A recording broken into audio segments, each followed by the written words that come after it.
Hello and welcome back to the Tin Barn. I'm Pragmatic Lee, and today I've got a real simple little task to do. Um, I know my videos have been kind of few and far between lately, but I just didn't have a lot of projects going on here in the Tin Barn. And as I mentioned in an earlier video, I am in the process now of getting a rental building that has been vacated, getting it ready to sell. As a matter of fact, I've got a new occupant for it or a buyer for it, and they've already started moving some items in, but that's kind of been taking up a good portion of my time. Plus, like I said, I haven't had a lot of going on here in the Tin Barn. However, I do have a couple little projects going on, not something that I thought would really interest the viewers of this channel, other than this part of it. One of those projects, though, was restoring a couple of patio or garden benches for my daughter. Daughter and her husband and son. Her and my grandson found these benches when they were living in town out for an afternoon walk, and these had been thrown out by the curbside for pickup by the garbage, and they checked with the homeowner if they could have them. They said they could, so they carried them back a couple blocks to their house. The first one I restored in the Tin Barn colors, black and red.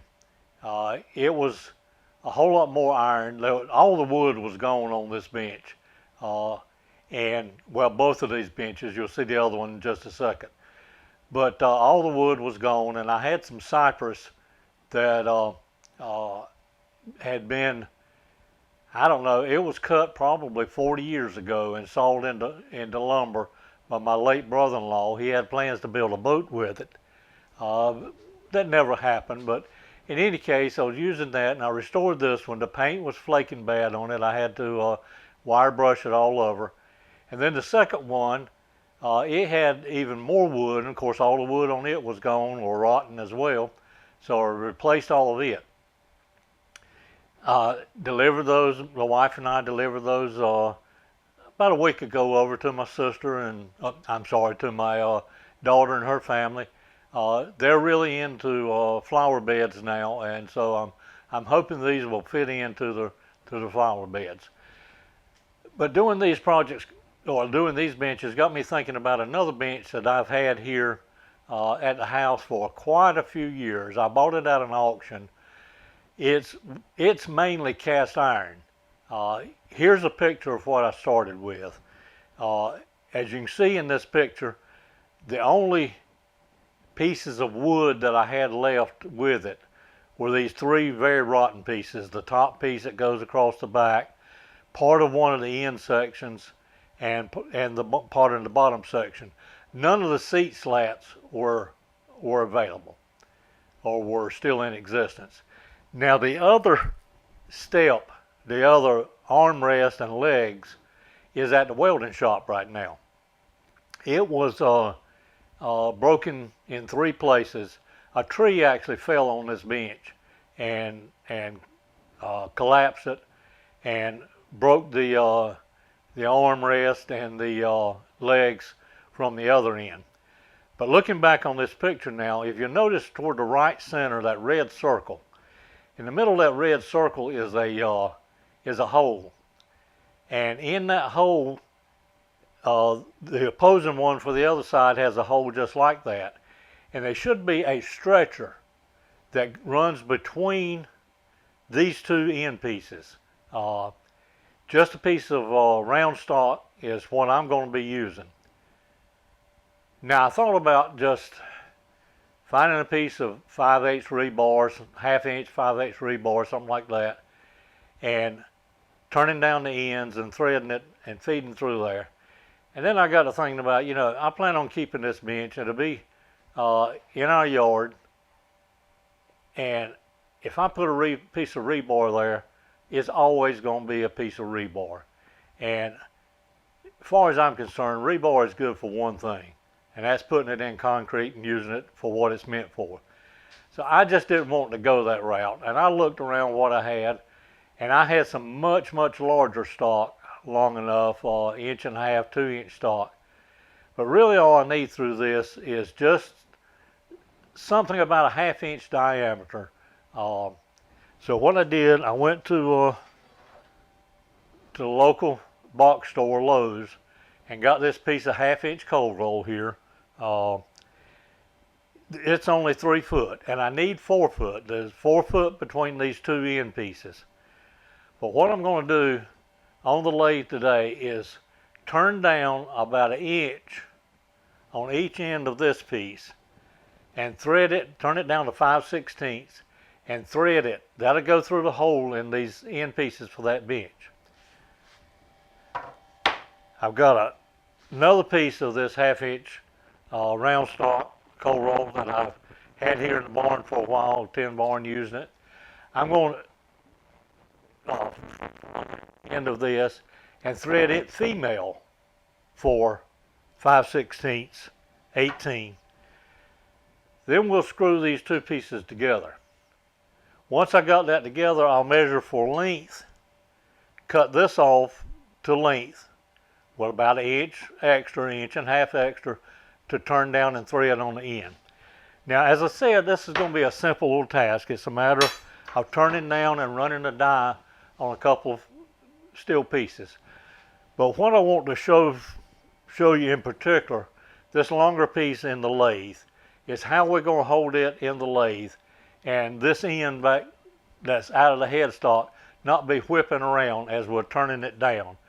Threading it will be very slow, but as we're turning it down to the 5/16, we'll have, 600-700 RPM. So we need to restrict this end from whipping around. So let's turn over to the lathe now. All right, I've got our piece of half stock loaded in the lathe chuck now, and as you can see, I've got it held at this point right here with the 3 jaws.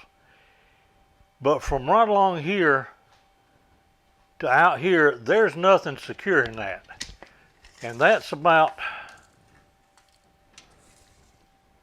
33 inches that there's no support for out here. And as you can see, probably, if I get to turning this at a high RPM, this piece can start whipping around here, and can actually, I've seen videos, watched videos on YouTube where a piece of stock would be hanging out the lathe like that and not secured, and it start to whip until it bends a 90 degree and starts swinging. Very dangerous situation. So I'm going to bring the camera around here to this side and show you a little addition I put on this lathe several years ago, and how we're going to use it today. All right, on this end of the headstock on the lathe, this is the piece that I made several years ago. I may have done a video on it, I'm just not sure, but if I did and you saw that video, this might be a little bit redundant, but if you haven't seen that video, let me show you right quick what I did. I'm going to pull this cover off of this end.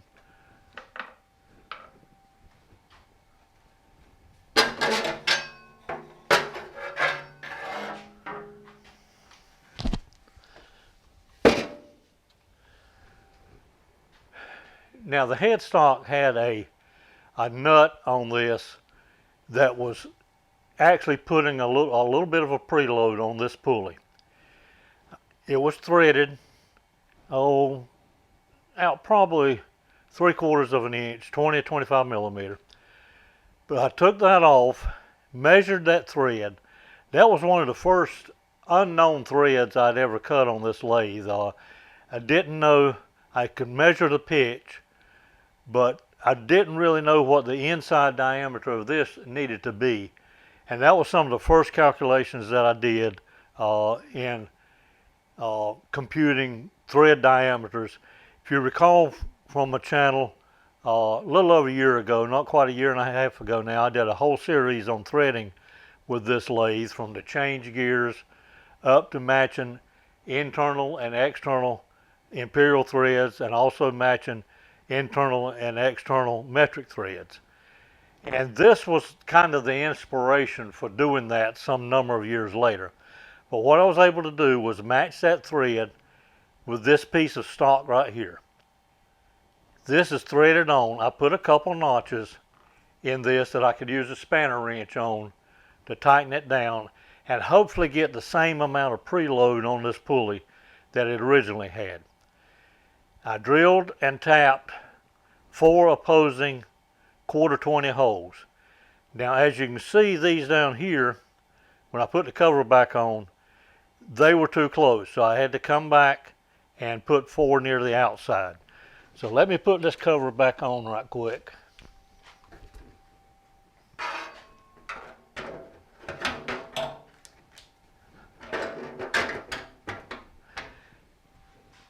And I'm sure there are numerous other videos on YouTube of people making these.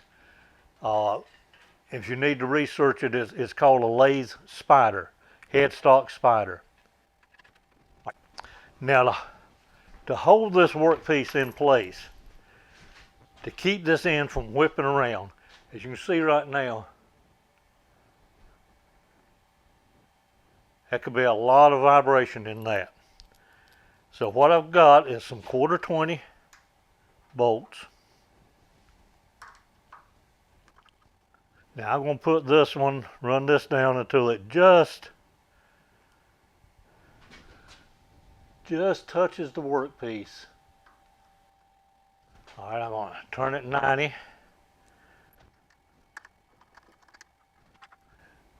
And now I'll go, well, that was a 180-degree turn. I'll go 90 degrees to those two. Now,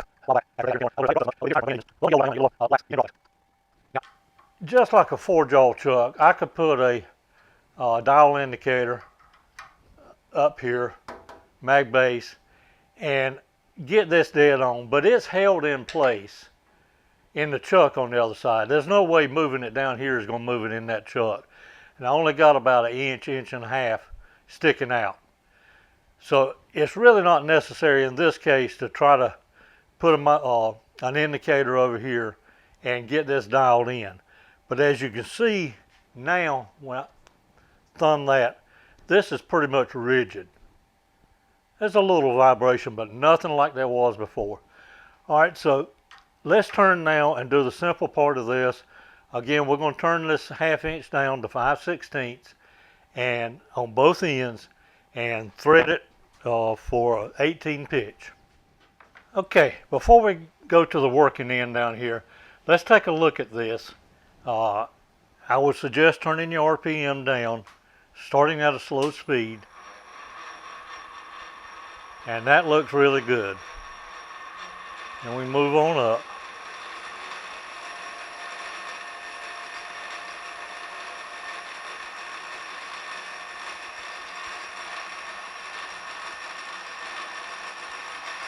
That's about 700 RPM now, and I'm not feeling any vibration in that.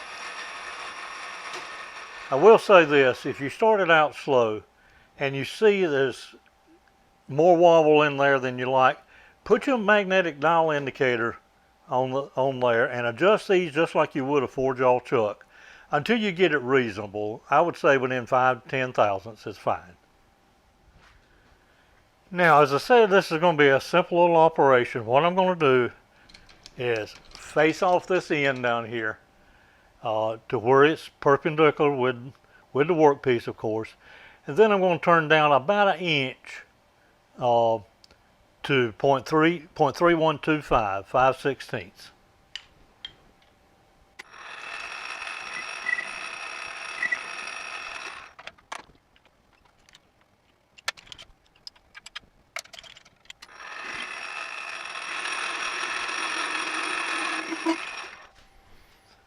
All right, I'm just going to zero out the DRO now.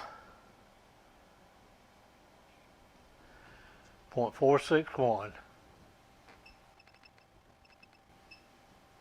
So we got 148 thousandths to go.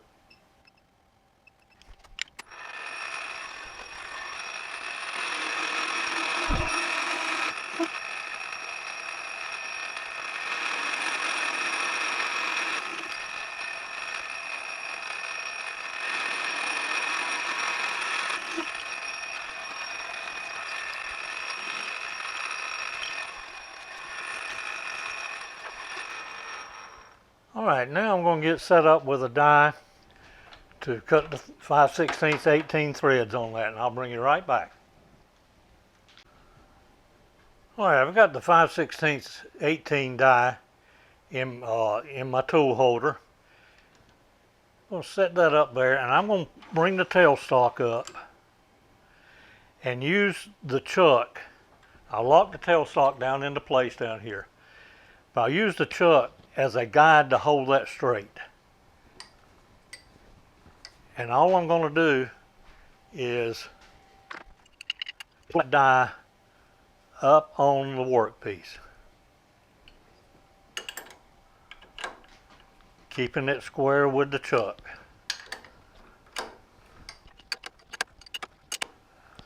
Now you probably can't see it, but over here on the tailstock, back out just a little bit.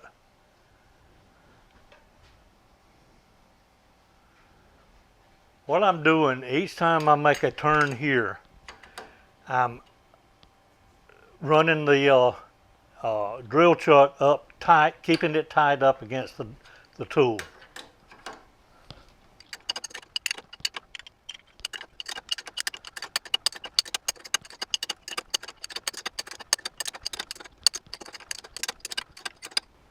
All right, that's bottomed out. All right, now I'm going to take the die out.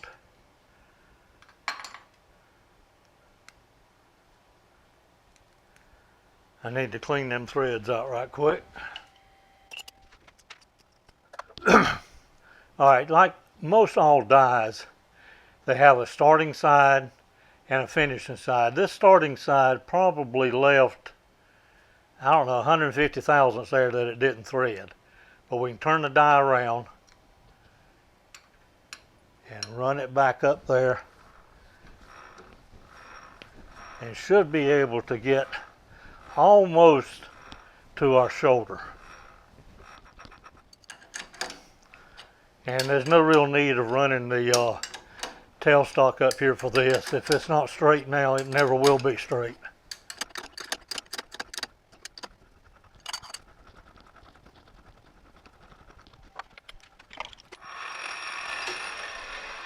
All right, let's take a nut and see how tied up to the shoulder that goes. Okay, that threaded right up to the edge, right up to the shoulder. All right, I'm going to take this workpiece out, turn it around, and do the exact same thing to the other end of this piece. Then I'll bring you guys back when we get ready to start working with the short piece. Okay, I've got both ends of our 3-foot piece turned down, faced, and threaded for the 5/16 18. Now we'll take this short piece that I had in stock here, got it in the chuck now, and it still was hanging out of the lathe spider out here about 6 inches. So I went ahead and tightened it down just like I did the long piece. So we'll face this one off.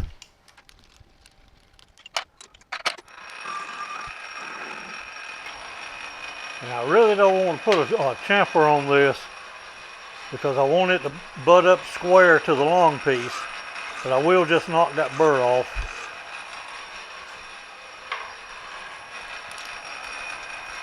Now let's get the carriage out of the way. And we'll put our spotting drill in the drill chuck.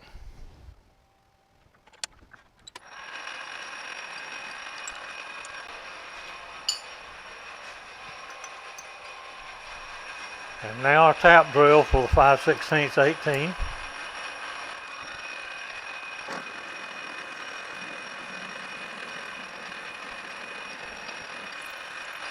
That should be plenty deep for a thread.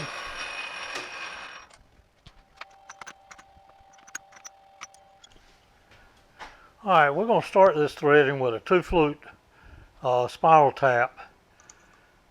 I'm not sure I've got a bottom tap, a plug tap for this, but we'll We'll take a little closer look here in just a second. Alright, we want to turn that RPM way down. Get plenty of lube on it. Finger on the stop button.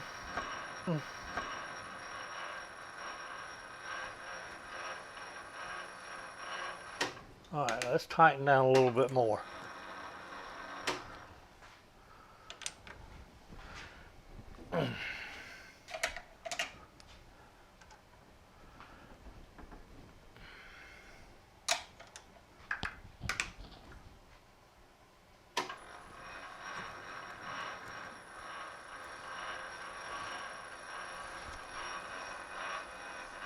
Alright, it's trying to force back into here, into the chuck. So we'll tighten that a little more.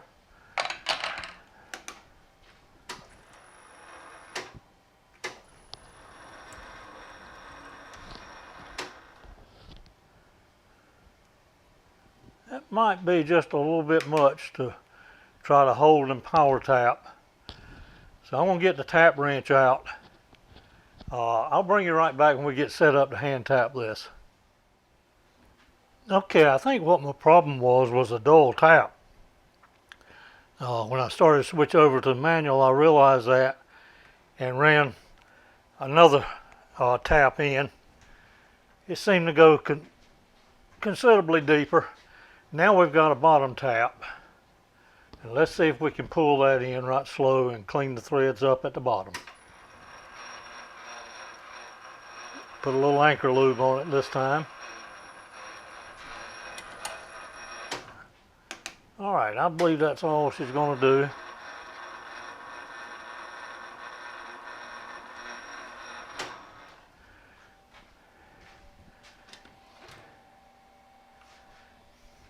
Now I want to get a good chamfer on this right here, just in case what it's matching up to, the thread didn't go, if the thread didn't go all the way to the end or all the way to the shoulder.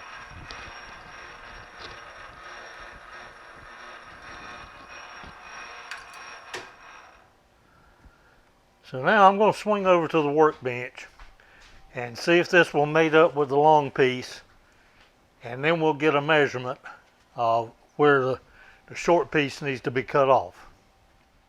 Okay, we're back over here at the workbench now. We've got our 3-foot piece that's threaded on both ends, male thread on both ends. Then we've got the short piece that we just put the female in, and I've already put some docking on there at approximately the length we'll want to cut and thread. So let's see if this goes on like it should. Of course, in the end, I'll put some thread lock on it and lock that down pretty tight. Now, down here at this end of the workbench, I have a stop set right there where this edge is coming to the shoulder. And I have measured 4 foot and have a mark down here. I'm going to double check that right quick. We want to butt up to that stock, to that stop down there. All right, we've got a 4 foot mark here, but I want to cut it off at 4 foot 1 inch because that's going to be, this 1 inch will be the male thread on it like we did to begin with. So let me find my Randy Richards scribe.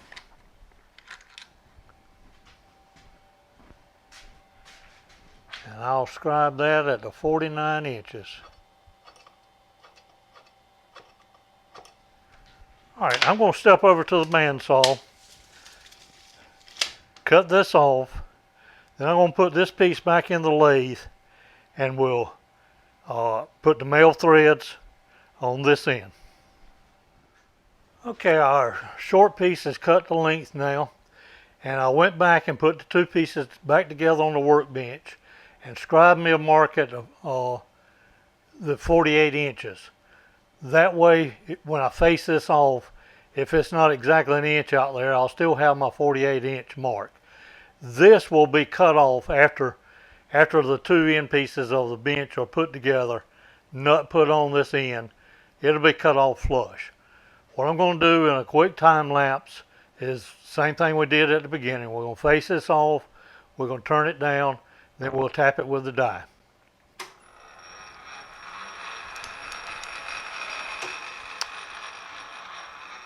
Oh, and this piece is not long enough to come out the headstock now, so the spider is just hanging there. I will take the bolts out when I finish this project, set them to the side, and then it's such that I can take the cover off if I need to change gears.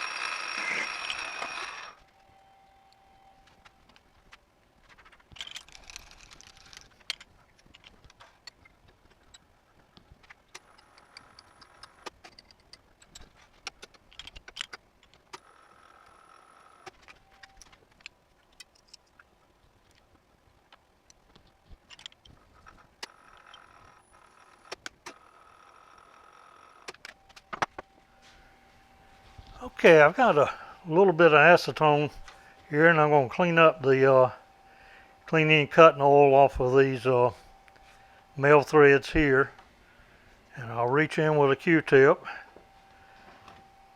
and clean out the female threads. And let's see if I can get this bottle of thread lock open.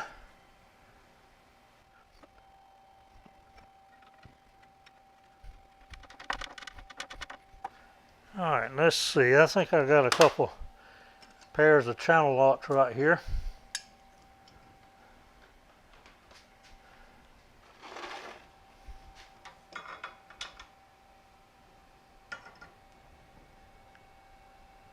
Alright.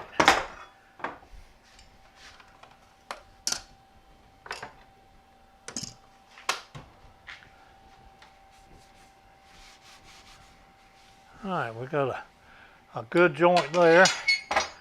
I'll come down here with the acetone and clean up that dicam off of there. As a matter of fact, I'll clean up the entire 4 foot now.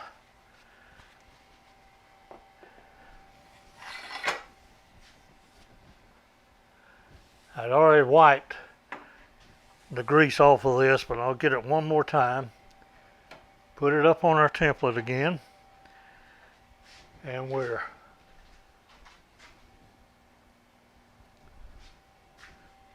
dead on our 4 foot mark right here, and then we got the inch sticking out. Okay, I hope you enjoyed this simple little video of joining two pieces of rod together to make a 4 foot piece.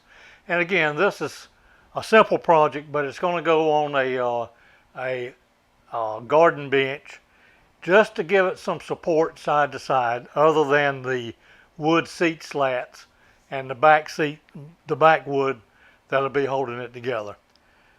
But I hope you also got a little something out of the showing the use of the lathe spider and how important it is to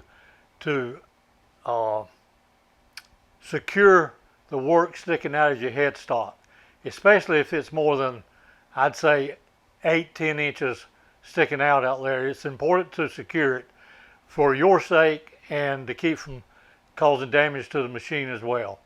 You guys take care, and I'll see you on the next video.